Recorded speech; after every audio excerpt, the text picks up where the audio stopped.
Apabila hati itu mati, sebut Allah dia tak takut. Kita apa awaknya? Dia boleh cakap itu. Kenapa? Kita kata hukum ini Allah yang tentukan, Allah yang tentukan dan wajibkan. Dia kata kenapa? Awak habis tu kenapa? Dia jawab, itu hati mati. Jaga-jaga. Orang hati mati yang paling bahaya sekali ialah apabila dengan Allah dia tak hormat dan dia tak takut. Banyak tak zaman hari ni? Banyak. Akhir zaman ini ramai orang yang tak takut apabila mempersendakan hukum Allah. Dia tak takut langsung. Teruskan berdoa kepada Allah supaya Allah menganugerahkan syahid ataupun asyahadah kepada kita.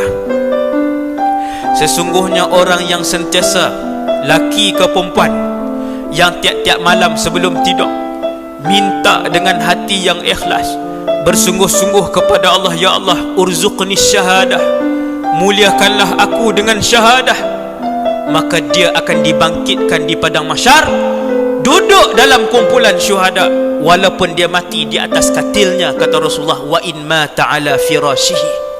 Bagi tahu pada semua wanita yang kamu jumpa selepas ini, anna ta'ataz zauj, bahawasanya mentaati suami, wa'tirafan bihaqqihi, dan juga melakukan kesemua hak-hak suami, ya'dilu dhalik, sama macam pahala mati syahid kepada seorang lelaki. Yang buang mak ayah ni, dunia dia celaka, akhirat dia celaka. Tak payah cakap banyak. Kalau ada hak buang mak ayah dalam ni, dunia celaka, akhirat celaka. Bukan daripada saya, daripada Nabi SAW. Tak payah tunggu lama, tak payah tunggu lama, setahunnya daripada tindakan tu. Sebab mak dengan ayah ni, walaupun dia orang jahat, dia keramat yang diciptakan oleh Allah untuk menguji kita. Jangan buang. Miskin macam mana pun bela. Saya pernah jumpa orang miskin bela mak ayah.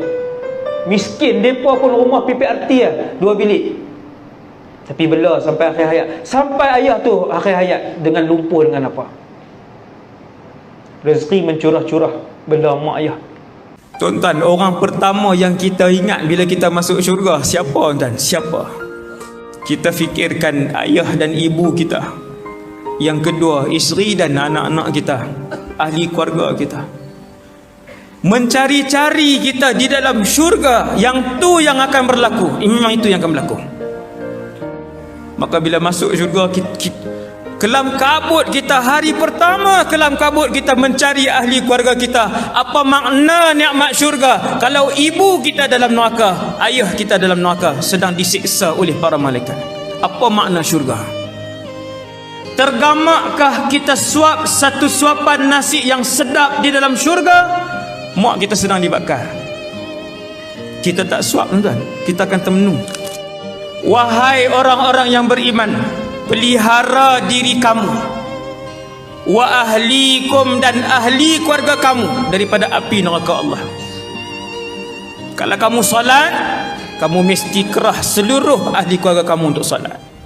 Dalam hadis ni Nabi terangkan bahawasanya ada ahli neraka yang hanya dibakar kakinya saja, tapak aja, macam Abu Talib. Abu Talib ialah manusia yang paling ringan siksaan dalam neraka. Kata Rasulullah, dipakaikan 2 terompah yang diperbuat daripada neraka api.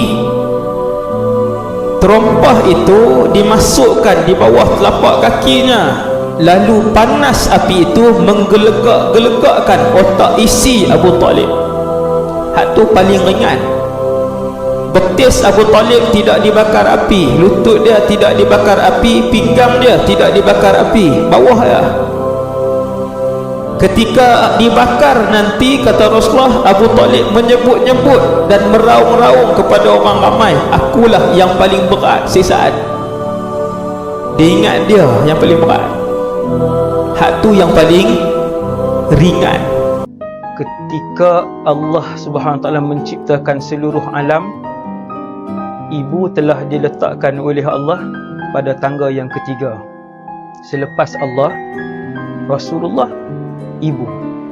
Subhanallah.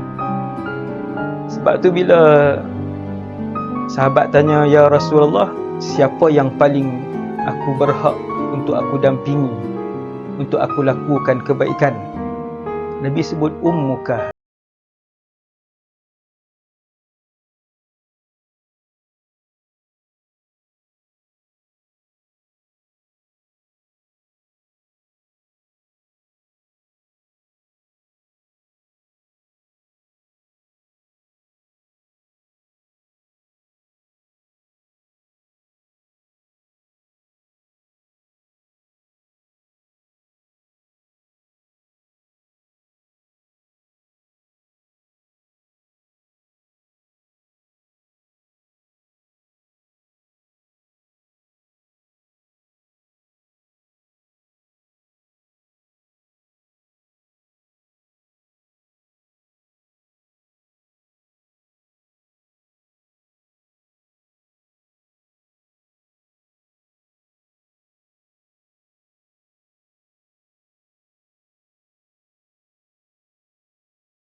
Yang sangat penting.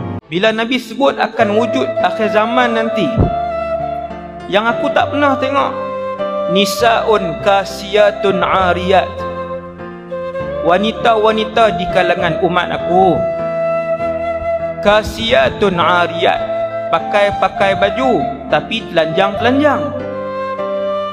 Lam arahunna, Nabi kata aku tak tahu mereka ni macam mana, aku pun tak pernah tengok. Pakai baju tapi telanjang. Inna lillah wa inna ilaihi raji'un.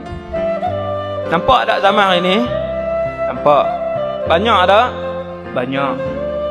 Dia pakai jubah tapi macam telanjang. Jubah dia tu ketat, nipis, ikut semua bentuk daripada atas sampai bawah.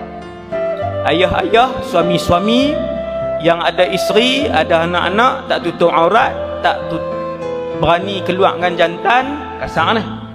Dan pak tak berani tegur, suami tak berani tegur. Nabi kata itu dayus. Dan dayus Allah haramkan syurga. Kita akan duduk keseorangan. Nabi kata saat berada keseorangan dalam alam yang gelap gelita, dihimpit oleh bumi yang keras, didatangi oleh pelbagai makhluk Allah yang kita tak kenal, saat itu tiada siapa yang boleh membantu kita. Dan saat itu ialah saat yang pasti kita akan lalu. Turun dua malaikat ni, dia tak ada nak baik-baik dengan siapa. Dia turun, dia nak mai. Tiba-tiba ada satu surah datang daripada arah kepala orang itu, menghalang malaikat itu. Dia kata jangan. Malaikat ni kata ke tepi. Surah ni kata tidak. Allah memberikan aku kelebihan untuk aku melindungi orang yang membacaku ketika dunia dulu. Nabi kata surah itu ialah Tabarakalladzi biyadihil mulk wa huwa ala kulli syai'in qadir. Satu-satunya surah yang boleh mempertahankan tuan dia daripada disentuh oleh malaikat mungkar dan nakir. Baca anak-anak pelajar sekalian. Kita tak tahu bila Allah nak ambil nyawa kita. Ingat, saya beritahu ni, ingat. Jangan tinggal surah Al-Mulk. Jahat terang mana pun kita, jangan tinggal surah Al-Mulk. Tuan-tuan, sejahat-jahat iblis, dia tak mengaku dia Tuhan. Tu nak kata manusia bila jahat. Sejahat-jahat iblis, iblis tak pernah mengaku, tak pernah bisik kat kita, akulah Tuhan. Tapi manusia ketika mana dia ingkar, ketika mana dia fasik, dia boleh sebut dia Tuhan. Antaranya Fir'aun. Fir'aun dia sebut dia Tuhan, ana rabbukumul a'la. Tuan-tuan kaji cerita Fir'aun, kenapa dia berani sebut dia Tuhan. Baru tuan-tuan dapat jawapan. Saya pergi Mesir, alhamdulillah. Saya nak cari. Kita baca Quran, kita belajar tafsir, apa semua saya belajar. Tapi sampai tahap apa dia boleh mengaku dia Tuhan? Pergi Mesir, tengok sebagainya, subhanallah. Dengan kekuasaan yang Allah pinjamkan sementara kepada Fir'aun. Kubur dia saja sampai hari ini kekal. Itu baru kubur, bukan dia punya istana lagi tuan. Allah Ta'ala sengaja kekalkan kubur Fir'aun, piramid itulah. Itu kubur, bukan rumah mereka, bukan istana mereka. bukan tempat beli belah mereka. Yang Allah kekalkan itu, yang kamu boleh tengok hari ni beberapa piramid itu kubur mereka untuk letak jasad mereka, bukan rumah lagi. Allah suruh kita fikir, kalau rumah dia, kalau istana dia, tempat membeli belah mereka, stadium mereka, macam mana? Jauh lebih tinggi, jauh lebih besar. Dan antara bangunan yang Fir'aun pernah bina dan telah diruntuhkan oleh Allah ialah menara Fir'aun. Tinggi dia 10 batu, 15 km ke atas. Kita hari ni paling maju sekali 1 km, Burj Khalifa di Dubai. Paling maju 1 km, 900 meter lebih. Baru satu tuan-tuan, Fir'aun 15 km. Teknologi apa? Sebab tu dia mengaku ana rabbukumul a'la, aku Tuhan kamu semua. Maka tuan-tuan, yang paling cepat nak keluar daripada rumah, pi ke tempat Dajjal menghimpunkan orang, tempat berhimpun dia tu. Maka antara golongan yang paling cepat nak pi, tak dan panggil lagi, ialah orang perempuan. Nabi kata, sehinggakan kalian memujuk ibu kalian, ibu saudara kalian, isteri kalian, kalian memujuk anak-anak perempuan kalian, lalu kalian mengikat mereka di dalam rumah kalian. Pasal apa ikat? Pasal ada hak pujuk ni tak makan, dia pi juga. Kita pun tengok terlepas ada ibu kita, ini duduk dalam rumah lagi. Tak boleh lah, lepas ni tak boleh pujuk dah. Mereka duduk tengok orang duduk keluar, duduk balik, duduk kayuh ni. Siapa tak keluar ni, Dajjal nak pi dah. Hak duduk dalam rumah ni lagi ya. Dajjal nak pi dah cepat. Siapa tak pi, tak dapat lagi pi kah? Lepas datang mana? Depan Tesco. Oh, pakak nak. Ni kita, kalau dalam rumah tu ada seorang lelaki beriman, dia duk pujuk ni, hak perempuan ni, dia pujuk mak dia, dia pujuk apa, pom keluar juga. Tak kira, bam keluar. Nabi kata, lalu kalian pun ikat hak lain, hak baki yang lain, supaya tak keluar api. Nabi sebut tuan, ikat.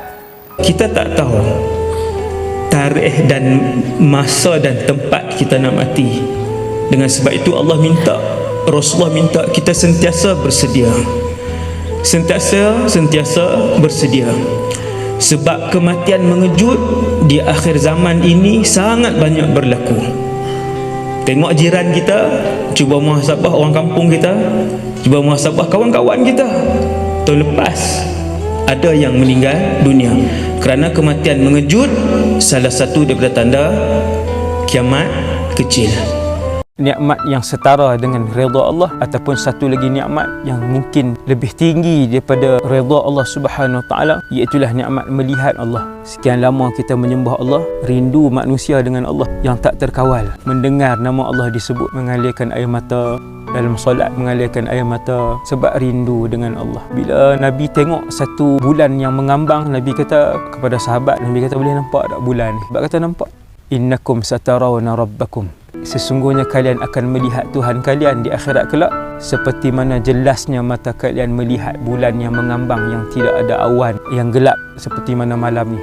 Nabi nak bagi tahunya dari sudut kita nak boleh tengok Allah dengan jelas. Itulah antara nikmat yang besar dan disokong dengan dalil a'udzubillahi minasyaitonirrajim, wujuhun yawma idzin nadhirah, wajah-wajah ketika itu sangat berseri-seri, ila rabbiha nadhirah, kerana wajah-wajah pada ketika itu, iaitu orang ahli syurga ni, mereka akan melihat Tuhan mereka nanti dalam syurga. Tuan-tuan, manusia bila mati su'ul khatimah, habis heret pi alam barzakh, mula-mula kena tanya hari pertama tu, kena balun siap dah pertama tu. Bermulalah hari penyesalan dia yang tak sudah-sudah. Mulut dia menyesal sampai Allah Ta'ala akan kata, diam! Sebab apa? Mulut tu duk menyesal, badan duk kena katuk. Mula bila menyesal? Hari pertama mati. Lepas kena pukul dengan malaikat Munkar dan Nakir pasal tak boleh jawab soalan, bawa pergi tempat azab, tempat penyiksaan. Tak rehat dah. Esok di mahsyar, kena di mahsyar pula. Lepas barzakh, mahsyar. Ulama kata mahsyar ini tidak diketahui berapa lama panjangnya. Cuma kata para ulama, paling sikit Allah bagi tahu 50,000 tahun.